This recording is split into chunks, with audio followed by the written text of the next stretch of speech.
Matthias is a lecturer in sustainable food systems at the Bern University of Applied Science, working in the field of sustainability assessment and a valued member of our action team. So Matthias, I'll hand over to you. Thanks a lot, Brian, and welcome from my side. So I will conclude this session with telling you something about the impact assessment, and I hope you can see my screen. Looks like it. Yes, we can, please. Thanks. So the impact assessment is actually just the third step within the LTI methodology, and compared to the previous steps, it's a rather simple step. And what does it do? It evaluates the magnitude and significance of potential environmental impacts. So to speak, it actually translates the emissions resulting from materials and energy flows, and also from the direct emissions, into impact. What does it mean for the environment? And as within IDF, we are talking or focusing on the global warming potential. Here we actually translate the impact of the different greenhouse gases released within dairy product life cycle to what it means for the global warming potential. There are basically two steps you have to go through in order to conclude your impact assessment. So the first step is to assess your greenhouse gas emissions across activities of your product's life cycle.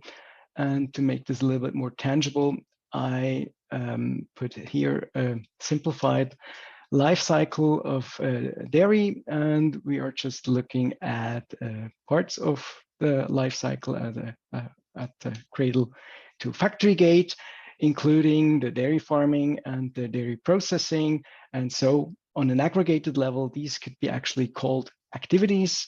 Of course, within dairy farming, you have a lot of other sub-activities, but to show what I mean, we can stay on this aggregated level. So for example, in dairy farming, you have a lot of inputs like materials and energy, for example, fertilizer input, feed input, you need electricity, there are waste flows, and for all these amounts of inputs and waste, you need to sum them up and actually multiply them with the greenhouse gas emission factors related to it. Then you have to also look at the direct emissions arising within your activity. So on farm level, that would be, for example, the CO2 emissions from machinery use, or the methane emissions from dairy farming, and the N2O emissions, for example, from plant production. And once you have done this, you can sum up the greenhouse gas emissions across all activities, once you have done this for all the activities. And at this stage, we do this still separate for the different greenhouse gas substances. So you do this for CO2, you do this for methane and N2O, and possibly other greenhouse gas emissions involved in your product's life cycle.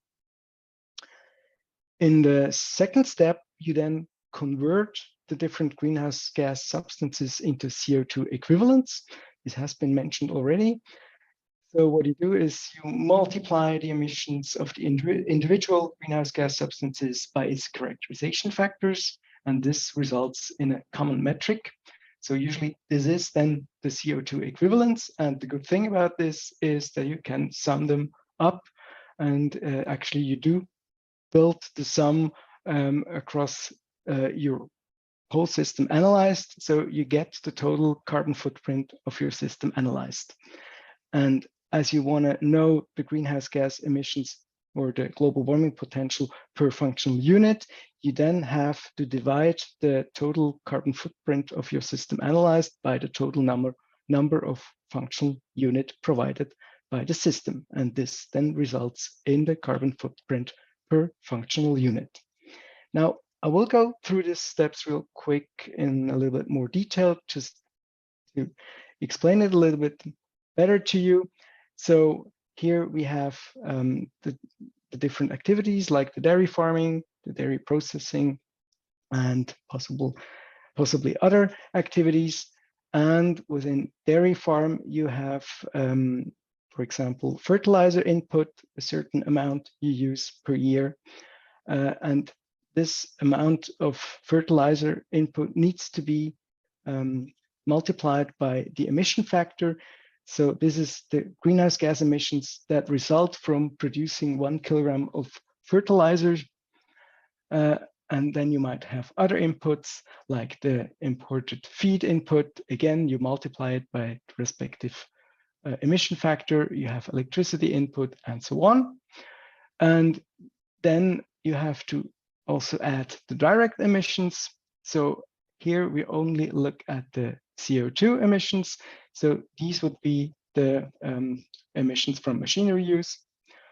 And then you do the same thing for the dairy processing, and then you actually can build the sum of CO2 emissions across all your activities that are relevant within your product's life cycle.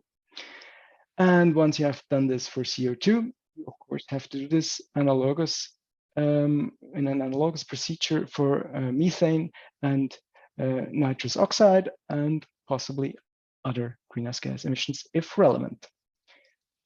Then in the second step, as the IDF recommends to use the 100-year global warming potential according to IPCC, this is the metric to be used, also called IPCC GWP 100. And here are the emission factors, the most recent ones from the 6th assessment report from IPCC, as mentioned already. And here it is actually defined that 1 kilogram of fossil CO2 emissions are equal to 1 kilogram of CO2 equivalents. And compared to that, so that's the global warming potential of 1 kilogram of CO2. And compared to that, you can see that 1 kilogram of fossil methane has a global warming potential that is about 30 times the one of CO2. And it's a little bit lower in the case of non-fossil methane, factor 27.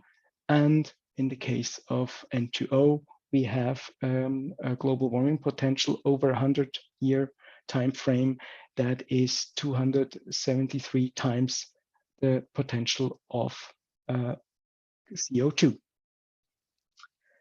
So, and the nice thing about this is that then you can actually add the global warming potential from the different greenhouse gas substances together, resulting in the carbon footprint. If there are other greenhouse gas emissions included in your product's life cycle, you find the respective characterization factors in the 6th assessment report of IPCC from 2021. I would like to close with some concluding remarks. This is also mentioned already, but the choice of characterization factors, of course, significantly influences your carbon footprint result. So if you take the characterization factors from previous IPCC reports, you might come up with a different carbon footprint, and this is especially important to keep in mind if you compare your results with older studies where possibly older characterization factors have been used. So actually no direct comparison is possible. You have to recalculate your carbon footprint using the same characterization factors as in the study you want to compare it with. Then some remarks on the metrics used, or the common metric used. So as I said, the GWP 100 is the recommended one, and it's the most often used one, and that's a good thing. So actually you can compare different assessments. However, there are some advantages and disadvantages regarding this metric. So the GWP 100 accounts for different climate effects of greenhouse gases by summarizing emissions into CO2 equivalents. However, and that has been discussed within the scientific community in the last few years, it does not account the change in climate impact over time, especially of short-lived climate pollutants, as is the case for methane. Methane has a half-life time in the atmosphere of about 12 to 14 years. And within that time, the impact on the climate of one pulse of methane changes quite a bit, and this is not reflected within the GWP 100. So the climate impact of methane within GWP 100 is actually overestimated, and if you take a shorter time frame like the GWP over the 20 years time frame, it's actually underestimated. And in this context, new metrics have been discussed and recently developed. One of those is the GWP star. This represents the climate impact of short-lived climate pollutants over time better than the GWP 100. And therefore, it provides a more realistic picture of the effect of emissions reduction measures. And it might be suited to answer questions on emission reduction pathways, temperature targets, or remaining emission budgets. However, you need to be aware that there are still some challenges with the GWP star. Actually, it cannot be used yet to calculate the carbon footprint on product level. It's really suited for global impact assessment studies where you want to see what happens on global scale if methane emissions, for example, are increased or reduced. And also the GWP star does not eliminate the climate impact of methane. Methane has an impact on the climate. However, it reflects better how methane actually acts on global warming.